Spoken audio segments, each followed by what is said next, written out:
Well, my order arrived for our outdoor lighting project. So here's what came in.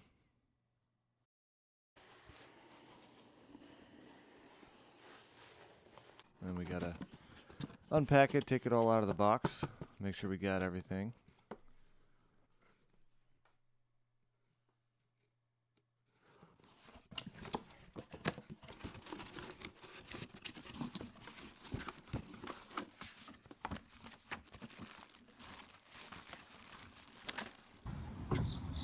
So I bought a bunch of different lights for outside. So we got these from Lowe's. These are just little bollard lights. They LEDs. It's only 2 watts of light. So I'm gonna put some of these along my back pathway, and then I got a smart timer so I can control the things from dusk till dawn based on my location. And from Volt Lighting Company, I got some spotlights for some trees, and I bought these strip LED lights.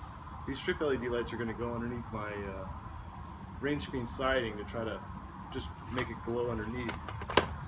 And the lights come with spikes, so that you can attach them to the ground. They're threaded here. And I got some LED bulbs and a bunch of wire, so I'll get to installing them. So this is the pathway that I'm going to try to light up here. Got my tree. I'm going to spotlight that tree. Gonna put some of these bollard lights around the path here. Gonna put one here, maybe another one over here. I'm gonna light up the tree over here. And there's a pagoda back here. Gonna put a little light in. So we'll see how it comes out. Okay, so the first thing I did was set up the transformer to control the lights. And you can see here, get it mounted. Trying to get the wiring that goes to the backyard lighting circuit installed. And then next thing I had to do was hook up the 120 volt power to the thing. I had left a power wire there coming out of the box, as you can see, to try and power this thing. But after trying and trying, the wire wasn't actually quite long enough a little bit. So I ended up pushing it back into the box. I could use it for something else if I needed to. And I ended up running a short piece of 12 gauge, just regular residential, in the sealed conduit into it. Because the flexible conduit has a tighter or longer bend radius, and I had ended up having to do that so that I could get the wire in there. I didn't want to plug it in with the 120 volt plug and put a cover on the thing. I wanted to hardwire the thing, so I got that all done. So now we're starting to install the lights. So I cleaned up some sections that it did have rocks in there before, so I wanted to clean it up, freshen it up a little bit. So I got the rocks in there. I started laying out the lights, and some of the lights I had to extend the cable a little bit. It's because the lights from Lowe's only have like a 18-inch tail with these vampire connectors on them. So some of them worked, some of them I had to extend, which wasn't that bad. So here I am on the side. I installed the spotlight right there. That's going to be for the tree, and I ran the wires over to a central location. Here's one in the little rock area there, and I put one on the other side. Ran the wire through the walkway there, and underneath that big rock, that's my splice point. So I spliced a lot of the connections right there. So I'm getting the main wire to run the entire length of the circuit.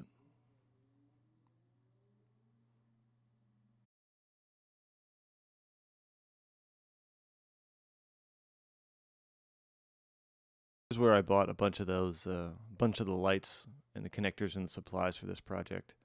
And the connectors I'm talking about are under accessories and wire connectors.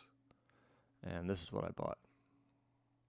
These are fantastic little connectors. I use these at work all the time in an industrial environment. And this is the first time I saw somebody that used the same type of connector, but they made this housing for outdoor use. And if you take off this cover, there's a bunch of silicone in there. So when you clamp this over it, it'll seal it up.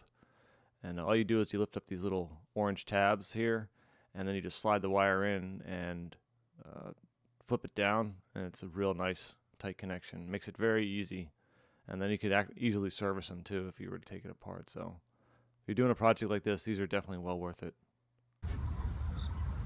Okay, yesterday I got all the path lights done, and didn't have time to finish up this walkway, but what I plan on doing is I got these sort of hardscaping lights. They're just 6-inch LED, and I'm going to try to mount these underneath here and try to light up this walkway. Alright. Here's a quick video of me trying to get the lights installed. I think my tree touched my phone and shortened the video, but you'll see the results at the end. Okay, well, I got the backyard all done and the lights are working, so it's time to do some of the lights in the front yard. And what we decided to do was we'll do 3 of the bollard lights here, 3 of the bollard lights over there, this big Japanese maple over here. I'll put a spotlight in that one, and I'll put a spotlight in this one. So see how it goes.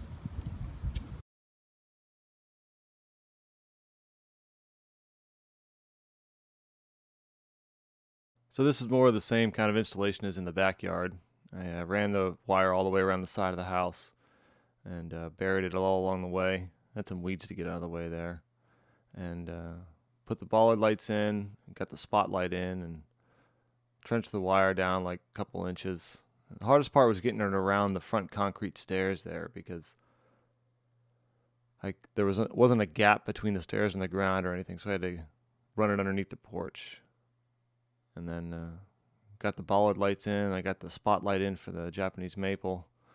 And it was pretty hot. My wife was generous enough to bring out some Gatorade for me because I pretty much hadn't drank anything all day. And here's a few pictures of the final product. This is the backyard and the lights underneath the rain screen siding. And here's what the front yard looked like. So hope you enjoyed it.